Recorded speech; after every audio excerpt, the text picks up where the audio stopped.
જોઈએ એ જે છે એ થાઇમસ ગ્રંથિ, થાઇમસ ગ્લેન્ડ, બરાબર. આમ જોઈએ તો તમે ટેક્સ્ટ બુકમાં જોવો કે ઘણી બધી રેફરન્સ બુક્સની અંદર જોશો તો થાઇમસ ગ્રંથિ જે છે એમના માટે તમને બહુ થોડી ઇન્ફોર્મેશન મળશે. પણ એક જોતા જો વાત કરીએ તો થાઇમસ ગ્રંથિ છે એ આપણા ઇમ્યુન સિસ્ટમ એટલે કે રોગ પ્રતિકારક તંત્ર જે છે એના માટે સૌથી અગત્યની ગ્રંથિ છે એવું કહીશું. ઇન શોર્ટ કહું તો એ પ્રાઇમરી લિમ્ફોઇડ ઓર્ગન છે, પ્રાથમિક લસિકા અંગ, બરાબર. હવે એવી રીતે જોઈએ તો પ્રાથમિક લસિકા અંગ તરીકે મુખ્યત્વે આપણા શરીરની અંદર બે છે. એક જે છે એ આપણા હાડકા છે, બોન મેરો, બરાબર. અને બીજું જે છે એ આપણે જોઈએ તો એ છે થાઇમસ ગ્રંથિ, બરાબર. કેવી રીતે છે, શું છે, કેવી રીતે કાર્ય કરે છે, ફટાફટ આપણે લર્ન કરવાનું સ્ટાર્ટ કરીએ. એ પહેલા જોઈ લઈએ કે થાઇમસ ગ્રંથિ છે એની એક્ઝેક્ટ લોકેશન ક્યાં છે, સ્થાન ક્યાં છે, બરાબર. ઓકે, થાઇમસ ગ્રંથિ જે છે એ આપણને સ્ટર્નમનું હાડકું છે, બરાબર. એની એક્ઝેક્ટ પાછળ અને બે ફેફસા જે છે એમની વચ્ચેની તરફ મહાધમનીની પૃષ્ઠબાજુએ આવેલી જોવા મળે છે, બરાબર. સ્થાન ખાસ યાદ રાખીશું, સ્ટર્નમ. સ્ટર્નમ એટલે આ જે ઉપરની તરફ હાડકું આવેલું છે સ્ટર્નમનું હાડકું છે કે જે અંદરની બાજુએ રહેલા ખૂબ અગત્યના અંગો, ફેફસા છે, હૃદય છે, થાઇમસ ગ્રંથિ જેવી ગ્રંથિઓ છે, રુધિર વાહિનીઓ છે, એ બધાને પ્રોટેક્શન આપવા માટે જે પાછળની પિંજર બનાવવા માટે આગળનું જે ફોર્મેટ આપે છે એ જે છે સ્ટર્નમનું હાડકું છે, બરાબર. સ્ટર્નમની પાછળ ફેફસાની વચ્ચેની તરફ લંગ્સની વચ્ચે આ એક્ઝેક્ટ થાઇમસ ગ્રંથિ આવેલી છે. આમ જોઈએ ને તો ઘણા બધા સ્ટુડન્ટ્સ છે એમના માટે થાઇમસ ગ્રંથિ છે એ આમ એકદમ આછી છે, દૂધળી છે, કારણ કે એના વિશે બહુ વધારે માહિતી હોતી નથી, બરાબર. અને ઇન્ફોર્મેશન જોઈએ તો એ ખૂબ વધારે પ્રમાણમાં ડિટેલમાં ઇન્ફોર્મેશન ધરાવે છે, જેને હું થોડી હાઇલાઇટ કરવાની ટ્રાય કરીશ, આખો ડિટેલ ટોપિક નહીં બનતો, બરાબર. ઓકે, તો આ જે છે એનું મેઇન લોકેશન છે. સંરચના જોઈએ,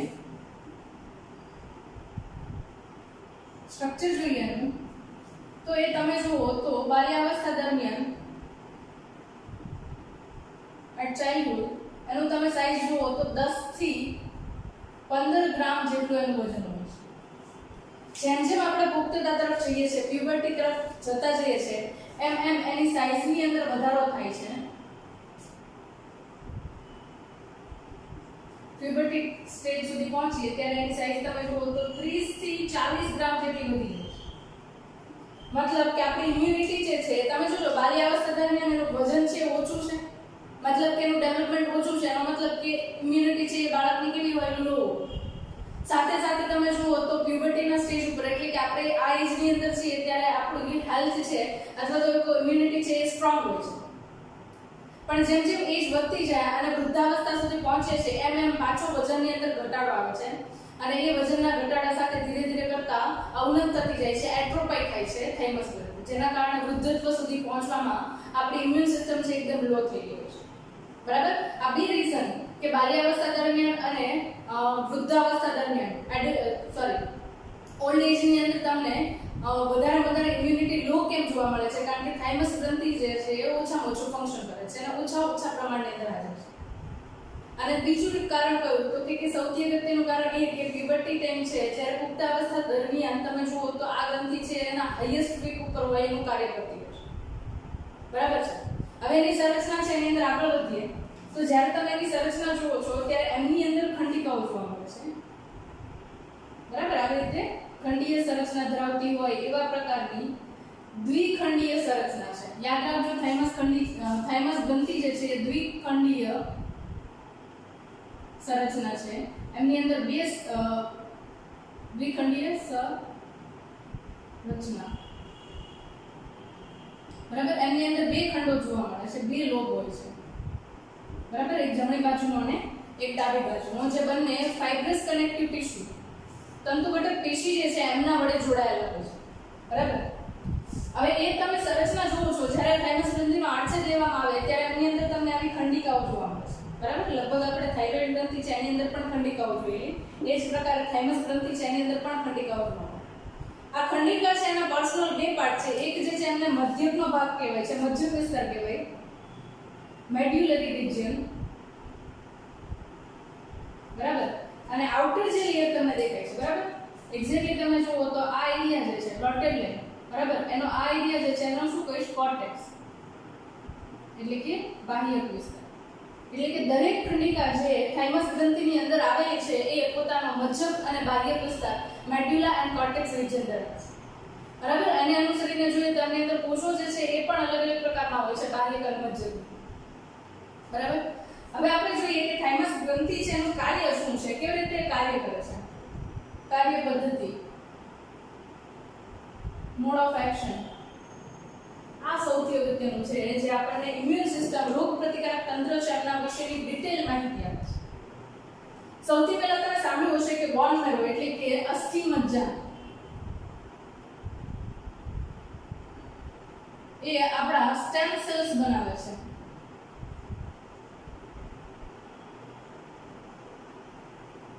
સ્ટેમ સેલ એટલે શું, ક્યારેક નામ સાંભળ્યું હશે તમે બરાબર. જનરલી સ્ટેમ સેલ કહેવાય કોણ, તો કે કોઈ પણ એક જ કોષ હોય એ ઘણા બધા અલગ અલગ કોષોની અંદર રૂપાંતરિત થવાની પ્રક્રિયા અથવા તો રૂપાંતરિત થવાની ક્ષમતા ધરાવતા હોય તો એવા કોષો જે છે એમને હું સ્ટેમ સેલ કહું છું. ફોર એક્ઝામ્પલ હું એવું કહું કે બોન મેરો જે છે એની અંદરથી એક પ્રકારના સ્ટેમ સેલ આવે છે કે જે રુધિરમાંના અલગ અલગ પ્રકારના કોષો બનાવે છે. ફોર એક્ઝામ્પલ શ્વેત કોષો, રેડ બ્લડ સેલ એટલે કે આરબીસી, ત્રાક કણિકાઓ, પ્લેટલેટ્સ, આ બધી જ વસ્તુઓ છે એક જ પ્રકારના કોષમાંથી બને છે. મતલબ કે જે એક કોષ હતો એ જેમ જેમ વિભાજન પામતો ગયો એમ એમ પોતાના નિશ્ચિત કાર્યને લઈને વિભેદિત થાય છે બરાબર, રૂપાંતરિત થાય છે.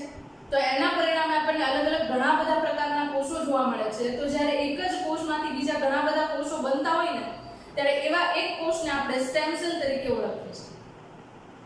તો આપણને ખબર છે કે આપણો બોન મેરો એટલે કે અસ્થિ મજ્જા જે છે એની અંદર સ્ટેમ સેલ્સ પ્રેઝન્ટ હોય છે અને આ સ્ટેમ સેલ જે છે એ અલગ અલગ પ્રકારે ઘણા બધા કોષો ઉત્પન્ન કરવા માટે જવાબદાર છે. આપણા શરીરની અંદર જો જીવન હોય તો એ ક્યાં આગળ સ્ટેમ સેલ છે તો કે બોન મેરો અસ્થિ મજ્જા છે એની અંદર હોય છે બરાબર. હવે અસ્થિ મજ્જાના કોષો જે છે આ સ્ટેમ સેલને બનાવે છે.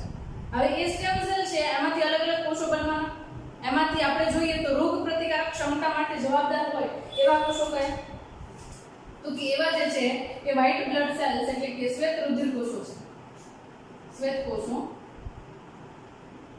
જેને શું કહીએ છીએ આપણે WBC વ્હાઇટ બ્લડ સેલ બરાબર. એને આપણે સાયન્ટિફિક લેંગ્વેજ ની અંદર લ્યુકોસાઇટ પણ કહીએ છીએ બરાબર. એમને શું કહેવાય છે લ્યુકોસાઇટ્સ એટલે એનો મતલબ થાય વ્હાઇટ બ્લડ સેલ્સ, શ્વેત કોષો બરાબર. આગળ વાત કરીએ તો અસ્થિ મજ્જા જે છે એમની અંદર સ્ટેમ સેલ બને છે. એ સ્ટેમ સેલ છે એ અલગ અલગ કોષો બનાવશે. પુખ્ત કોષો છે એનું નામ કહું તમને RBC, red blood cell, platelets એટલે કે ત્રાક કણિકાઓ એટલે કે ત્રાક કણિકાઓ અને ત્રીજા જે છે એમને કહીશું વ્હાઇટ બ્લડ સેલ્સ એટલે કે શ્વેત કોષો. અને શ્વેત કોષોનું મુખ્ય કાર્ય શું તો કે શરીરની અંદર રોગ પ્રતિકારક ક્ષમતા જાળવવી, ઇમ્યુન સિસ્ટમ મેન્ટેન કરવી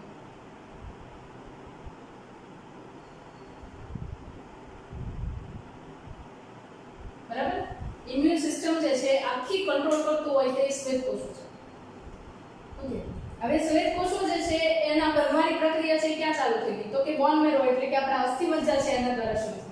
અસ્થિ મજ્જા ક્યાં હોય તો કે જ્યારે બાલ્ય અવસ્થા હોય અથવા તો ગર્ભીય અવસ્થા છે ત્યારે આખા શરીરના હાડકાઓ છે એ બધા જ અસ્થિ મજ્જા તરીકે કાર્ય કરે છે અને રેડ બોન મેરો તરીકે વર્ક કરતા હોય છે. જો કે હાડકા માટે અલગથી આપણે લેક્ચર છે એ અરેન્જ કરશું અને એની અંદર વધારે ડિટેલમાં ડિસ્કસ કરશું કે બોન મેરો છે કે આગળ આવેલો હોય કેવી રીતે કાર્ય કરે છે એ બધી જ વસ્તુ બરાબર.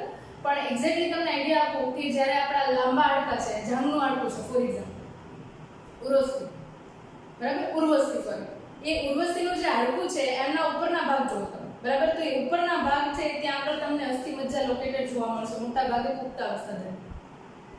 એ અસ્થિ મજ્જા છે એ સક્રિય રીતે રુધિર કોષો ઉત્પન્ન કરવા માટે સક્ષમ છે. એટલે કે આપણા શરીરની અંદર લોહી ક્યાં બને છે તો કે એ લોહી જે છે અસ્થિ મજ્જા બનાવે છે બરાબર. અને એ અસ્થિ મજ્જા છે એની અંદર સતત જ નવા કોષો બનતા હોય છે. એમાંથી જે વ્હાઇટ બ્લડ સેલ છે બરાબર, આ WBC જે છે એ ધીરે ધીરે કરતા ટ્રાન્સફર થાય છે ક્યાં આગળ તો કે થાઇમસ ગ્રંથિની અંદર. ક્યાં જશે થાઇમસ ગ્લેન્ડ છે એની અંદર એ ટ્રાન્સફર થશે. શું કામ ટ્રાન્સફર થાય છે એનું રીઝન શું છે તો કે મેં તમને હમણાં એવું કીધું કે કોઈ પણ કોષ જે છે એમનું ચોક્કસ કાર્યને લઈને રૂપાંતરણ થાય તો એ પ્રક્રિયાને આપણે વિભેદન કહીએ છીએ. તો આ શ્વેત કોષો છે એમનું કાર્ય શું છે? તો કે એમનું કાર્ય છે એની આગળ ઇમ્યુન સિસ્ટમ છે એમને મેન્ટેન કરવું, રોગ પ્રતિકારક ક્ષમતા જાળવી રાખવું. એટલે કે આપણા શરીરમાં બહારથી કોઈ પણ આવે છે, વાયરસ છે, બેક્ટેરિયા છે, એવા ખરાબ પ્રકારના પદાર્થો છે, તે બધાની સામે ફાઇટ કરવાનું કામ હોય તો એ કોનું છે? રોગ પ્રતિકારક તંત્ર.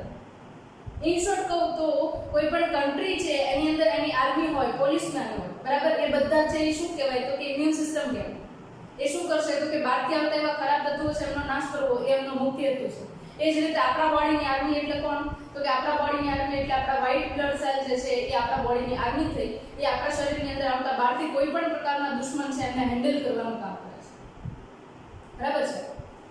ઓકે, તો અહીંયા આગળ થાઇમસ ગ્રંથિ છે. હવે એક વસ્તુ સમજો તમે, આર્મીમાં જતા પેલા ઓફિસર શું કરશે? તો કે ટ્રેનિંગમાં જશે.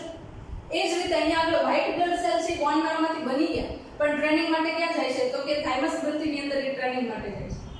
અને ત્યાં આગળ એ શું કરશે? તો કે સ્પેશિયલ ટાઈપની ટ્રેનિંગ લેશે અને શું કરશે? તો કે બહારથી આવતા જે કોઈ પણ દુશ્મન છે, વાયરસ છે, બેક્ટેરિયા છે, બધાને ફાઇટ કરવાનું કામ. એટલે એની જે ટ્રેનિંગની પ્રોસેસ છે એ ક્યાં થાય છે? તો કે એ થાઇમસ ગ્રંથિની અંદર થાય છે. બરાબર?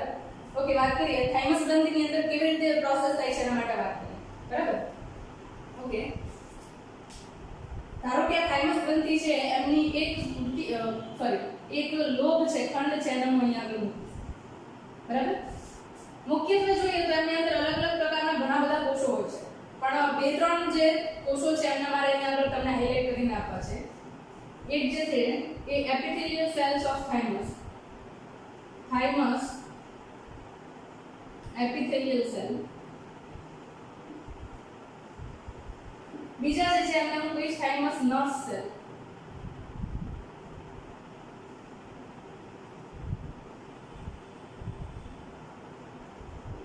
બરાબર? અહીંયા આગળ આ જે છે એમનું આપણે મુખ્ય કાર્ય છે થાઇમસ એપિથેલિયલ સેલ્સ, થાઇમસ નર્વ સેલ. બીજું એક થાઇમસ મેક્રોફેજીસ આવશે. થાઇમસ મેક્રોફેજીસ. આ નામ ઇંગ્લિશમાં યાદ રાખો તો કોઈ પ્રોબ્લેમ નથી, કારણ કે આગળ તમે જોશો એટલે બધું ઇંગ્લિશમાં લર્ન કરવાનું છે. બરાબર? ગુજરાતી લેંગ્વેજની અંદર લર્નિંગ આવશે નહીં. ખાસ કરીને તમે કોઈ પણ મેડિકલ સાયન્સની લાઈન સિલેક્ટ કરો છો તો એની અંદર તમારે બધું ઇંગ્લિશમાં જ આવશે. બરાબર? એટલે યાદ રાખો તો વધારે બેટર છે. ત્રણ ટાઈપના સેલ કીધા મેં: થાઇમસ એપિથેલિયલ સેલ્સ, થાઇમસ નર્વ સેલ એન્ડ થાઇમસ મેક્રોફેજીસ. બરાબર? ત્રણ અલગ અલગ ટાઈપના સેલ. ઓકે, હવે અહીંયા શું થશે? તો કે બોન મેરો છે એની અંદરથી ધારો કે આ શ્વેતકોષ બનવા માટેનો સ્ટેમ સેલ છે એ રિલીઝ થાય છે. રુધિર દ્વારા એ પરિવહન કરીને ક્યાં પહોંચે? તો કે થાઇમસ ગ્રંથિ છે એમના સુધી એ પહોંચે. થાઇમસ ગ્રંથિની અંદર એ પહોંચે છે એટલે શું કરે છે? તો કે એ સમવિભાજનની પ્રક્રિયા એટલે કે માઇટોસિસની પ્રક્રિયા વડે આ એક કોષ છે એનું માઇટોસિસ થાય છે અને ઘણા બધા એની જેવા બીજા શ્વેતકોષો છે એ નિર્માણ પામે છે. બરાબર? ઘણા બધા એ શ્વેતકોષો છે એનું નિર્માણ કરશે. જ્યારે આ નિર્માણની પ્રક્રિયા થાય છે ત્યારે એક અલગ પ્રકારની પ્રક્રિયા થાય છે. આ ખાસ ધ્યાનમાં લેવાનું. બરાબર? જેને કહીએ છીએ આપણે મ્યુટેશન. મ્યુટેશનને ગુજરાતીમાં કહીએ તો વિકૃતિ કહેવાય. બરાબર? સામાન્ય સ્વરૂપ હોય કોઈ પણ વ્યક્તિનું, આની સિવાય કંઈક બીજું જ તે સજીવનું સ્વરૂપ દેખાય અથવા તો કોષનું સ્વરૂપ દેખાય તો એને આપણે વિકૃત છે એવું કહેવાય. બરાબર? અને વિકૃતિ છે એ ઘણા બધા પ્રકાર આવી શકે. સજીવની અંદર વાત કરીએ તો એમના ડીએનએ ની અંદર, કોષની અંદર, કોષ કેન્દ્રમાં જે ડીએનએ આવેલું છે એની અંદર જો ફેરફાર થાય તો વિકૃતિ આવે છે. તો જ્યારે અહીંયા stem cell, white blood cell માટેનો સ્ટેમ સેલ છે બોન મેરોમાંથી થાઇમસમાં આવે છે અને થાઇમસમાં આવીને એક સાથે ઘણા બધા સમવિભાજનની પ્રક્રિયામાંથી પસાર થાય છે, માઇટોસિસની પ્રક્રિયામાંથી પસાર થાય છે, ત્યારે એ પ્રક્રિયા દરમિયાન એમાં મ્યુટેશનની પ્રક્રિયા જોવા મળે છે. જેના કારણે એમનું ડીએનએ જે છે એ વિકૃત બની જાય છે. શું કામ એને વિકૃત બનાવવામાં આવે છે? એની પાછળ પણ ચોક્કસ કારણ છે. બરાબર? જેટલા વધારે પ્રમાણમાં વિકૃતિ બનશે એટલા વધારે પ્રમાણની અંદર અલગ અલગ પ્રકારના પ્રોટીન ઉત્પન્ન કરી શકશે. વિકૃતિનો મુખ્ય હેતુ શું છે? તો કે અલગ અલગ પ્રકારના પ્રોટીન ઉત્પન્ન કરવા માટે કોષોને સક્ષમ બનાવવા.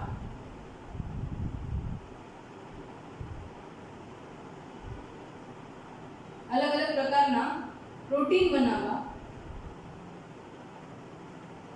કોષોને સક્ષમ બનાવવા. બરાબર? ઓકે, હવે અહીંયા આગળ તમે એક વસ્તુ સમજો કે બહારથી કોઈ પણ વાયરસ આવે છે, બેક્ટેરિયા આવે છે કે આપણા શરીરમાં કોઈ પણ કોષ હોય, તો એ કોષ જે છે ને એની સપાટી પર ચોક્કસ પ્રકારના પ્રોટીન આવેલા હોય. બરાબર? ધારો કે આ કોષની ઉપર આવેલો ચોક્કસ પ્રકારનો પ્રોટીન છે અને આ પ્રોટીન જે છે એની અંદર અસંખ્ય વેરાયટી છે, ઘણા બધા પ્રમાણની અંદર વેરિએશન છે. અને જે શ્વેત કોષો જે છે એમના વડે જે આ પ્રોટીન બને છે ને, પ્રોટીન બીજું કાંઈ નથી પણ તમે નામ સાંભળેલું છે એન્ટીબોડી. બરાબર? જે આપણા શરીરની અંદર આપણા રક્ત કોષો છે એમાંના શ્વેત કોષો છે એમના વડે બનતા જે આમ કહેવાય ને ફાઇટિંગ મિકેનિઝમ. બરાબર? તો એ ફાઇટિંગ મિકેનિઝમ જે બને છે અહીંયા આગળ એ કોણ છે? એન્ટીબોડી છે. એન્ટીબોડી જે છે એક પ્રકારના શું છે? તો કે એ એક પ્રકારના ગ્લોબ્યુલિન પ્રોટીન છે. એટલે આને શું કરવાનું છે? તો કે વિકૃતિનું મુખ્ય કારણ શું છે? તો કે અલગ અલગ પ્રકારના ઘણા બધા પ્રકારના પ્રોટીન બનાવવા માટે કોષ જે છે એમને વિકૃત બનાવે છે. બરાબર? તો આમાં શક્યતા એવી પણ છે ને કે આપણા શરીરના કોષો જે છે એમની ઉપર જે પ્રોટીન આવેલા છે એમને પણ મારી શકે, કારણ કે વિકૃતિ છે રેન્ડમ છે, કોઈ ચોક્કસ પ્રક્રિયા નથી કે તમે એવું કીધું કે આ જ પ્રકારની વિકૃતિ થવી જોઈએ તો એ જ થશે, એવું નથી. બરાબર? અહીંયા વિકૃતિ જે ડીએનએ ની અંદર થાય છે કોઈ પણ પ્રકારની વિકૃતિ હોઈ શકે. જો કે વિકૃતિ છે ચેપ્ટર નંબર 6 ની અંદર સ્ટાન્ડર્ડ 12 ની અંદર તમને વધારે ડિટેલમાં હું સમજાવીશ. બરાબર? જેમાં પ્રિન્સિપલ્સ ઓફ મોલેક્યુલર બેઝિસ છે એ ટોપિક છે અથવા તો એ ચેપ્ટર છે એની અંદર આપણે વધારે ડિટેલમાં જોશું. પણ હાલમાં તમારે સમજવાનું છે કે વિકૃતિ શું કામ કરીએ છીએ? તો કે વિવિધતાની અંદર વધારો કરવો છે. કોની વિવિધતામાં? તો કે પ્રોટીનને ઓળખવા માટે ઉત્પન્ન કરાતા એન્ટીબોડી છે એમની વિવિધતામાં વધારો કરવાનો છે. હવે તમે એક વસ્તુ જોઈ ગયા, ડાયાબિટીસ જે મેલિટસ હતી એની અંદર એક ટાઈપ હતો જેની અંદર આપણે ટાઈપ 1 જોતા. લેક્ચર અવેલેબલ છે ઓલરેડી ચેનલ ઉપર, તમે જોઈ શકો છો ડાયાબિટીસ એન્ડ ઇટ્સ ટાઈપ. બરાબર? તો એની અંદર તમે જોઈ ગયા કે ટાઈપ 1 ડાયાબિટીસ છે એમાં સ્વાદુપિંડના પોતાના કોષો જે છે એમના ઉપર આપણા જ બોડીના કોષો છે એ અટેક કરે. આપણી જે ઇમ્યુન સિસ્ટમ છે એના કોષો છે એ અટેક કરતા હોય છે. તો અહીંયા આગળ પ્રોબ્લેમ ક્યાં થાય? તો કે પ્રોબ્લેમ એક જગ્યાએ થાય છે. કઈ? તો કે અહીંયા આગળ એક ડિસ્ટિંગ્યુશન થવું જોઈએ કે આપણા શરીરના કોષો અને બહારથી આવતા વાયરસ અને બેક્ટેરિયાના કોષો છે એમને બંનેને અલગ કરી શકે આપણા શરીરના શ્વેત કોષો. બરાબર? અને એ અલગ કરવાની પ્રક્રિયા છે તમને થાઇમસ ગ્રંથિની અંદર થતી જોવા મળે છે. બરાબર? તો અહીંયા આગળ એન્ટીબોડી જે છે જે ઉત્પન્ન કરતા પ્રોટીન જે છે એ વિકૃતિના કારણે વધારે પ્રમાણમાં પ્રોટીનનો સ્પેક્ટ્રમ છે એમને આવરી લે છે. બરાબર? જેના કારણે બહારથી આવતા બેક્ટેરિયા વાયરસ છે એમના આપણા શરીરના કોષો છે એ ઓળખી શકે, શ્વેત કોષો ઓળખી શકે અને એમને મારી શકે. પણ એ પહેલા શું થવું જોઈએ? તો કે અહીંયા આગળ આપણા એન્ટીબોડી છે આ જે શ્વેત કોષો બને છે, અહીંયા આગળ આપણે જે આ શ્વેત કોષો બને છે એ આપણા શરીરના કોષો અને બીજા બહારથી આવતા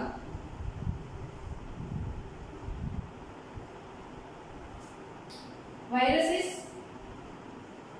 એન્ડ બેક્ટેરિયા છે એમની સપાટી પર, ફોર એક્ઝામ્પલ આ બેક્ટેરિયા છે તો એમની સપાટી પર આવેલા પ્રોટીન છે એમને ઓળખવા માટે આપણા જે અહીંયા ઉત્પન્ન થયેલા શ્વેત કોષો છે એ શું કરશે? તો કે એન્ટીબોડી મોકલશે. એ એન્ટીબોડી છે મોટા ભાગે વાય શેપમાં, બરાબર? પ્રોટીન જે છે વાય શેપમાં હોય છે અને એ એને પકડે છે અને ધીરે ધીરે કરતા એમને ડિજનરેટ કરે છે, ડિગ્રેડ કરે છે અને આવી રીતે આપણા શરીરની અંદર એમના રેપ્લિકેશનની પ્રક્રિયા, સ્વયંજનનની પ્રક્રિયા છે એને અટકાવવાનું કામ શ્વેત કોષો વડે થતું હોય છે. એટલે અહીંયા આપણે શું થવું જોઈએ? તો કે આ પ્રક્રિયા કે જેના વડે આપણા શરીરના કોષો અને બહારથી આવતા શરીરના કોષો છે, બહારથી આવતા સજીવના કોષો છે એને બંનેને અલગ કરવાનું છે. તો અહીંયા આગળ એના માટે શું કરીએ છીએ? તો કે ઓલમોસ્ટ અહીંયા આગળ થાઇમસ નર્વ સેલ પ્રેઝન્ટ છે. મેં તમને પહેલા જ ઇન્ટ્રોડ્યુસ કર્યું. બરાબર? થાઇમસ નર્વ સેલ છે એ શું કરશે? તો કે એવા જે કોષો હશે કે જે બહારથી આવે છે એમને ઓળખી શકે છે એ કોષોને રાખશે. બાકીના જે કોષો તમને અહીંયા દેખાય છે બધા જ કોષો છે એમને શું કરશે? એ ડિસ્ટ્રોય કરી નાખશે, મારી નાખશે.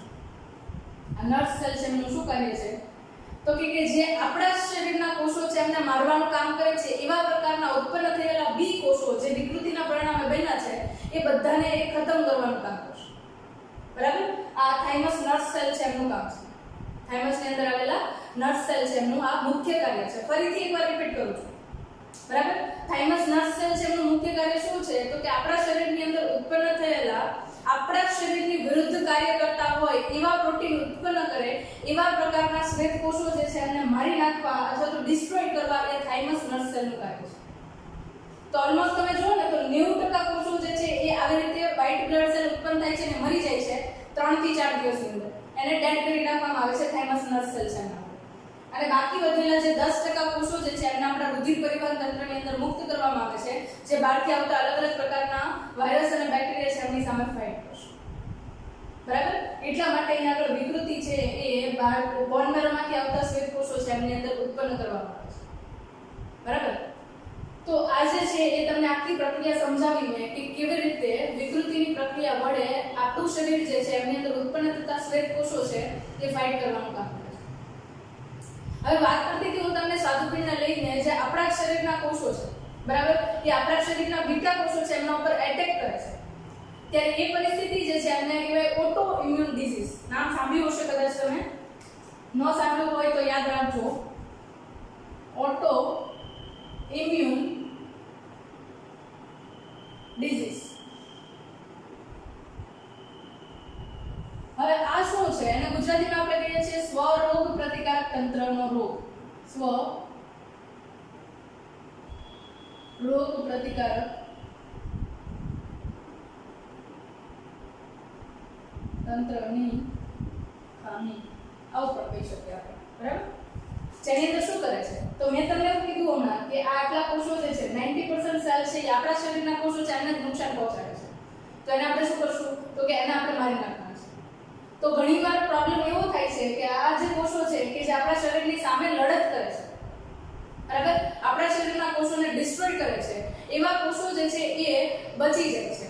અને એ કોષો આપણા શરીરના કોઈ પણ પ્રકારના કોષના પ્રોટીન સાથે મેચ થાય છે ને એને એ ખતમ કરવાનું ચાલુ કરે છે. બરાબર? આવા ઘણા બધા કેસીસ છે તમારી સામે આવશે. For example myasthenia gravis. બરાબર? આ એક થાઇમસ ગ્રંથિની અંદર થતો સ્વરોગ પ્રતિકારક તંત્ર છે એનો રોગ છે, જેના ઉપર હમણાં હું આગળ ડિસ્કશન કરું છું. એ પહેલા ડાયાબિટીસ મેલિટસ છે એમાં ટાઈપ 1 જે છે એ પણ આ જ પ્રકારે જ્યારે સ્વરોગ પ્રતિકારક તંત્ર છે એ પોતાના જ બોડીના કોષો છે એના ઉપર એટેક કરે ત્યારે આ પ્રકારની પરિસ્થિતિ તમને જોવા મળતી છે. બરાબર? તો ઘણીવાર ચેકિંગ પ્રોસેસ છે એની અંદર મિસ્ટેક રહી જાય ત્યારે આવા પ્રકારની પ્રક્રિયા તમને જોવા મળે છે. બરાબર? બીજું થાઇમસ એપિથેલિયલ સેલ્સ છે. બરાબર? એ થાઇમસ એપિથેલિયલ સેલ છે એ એક ચોક્કસ પ્રકારના અંતઃસ્રાવનો સ્રાવ કરે છે જેને આપણે કહીએ છીએ થાઇમોસિન. કયો અંતઃસ્રાવ આવશે એમના વડે? થાઇમોસિન અંતઃસ્રાવ.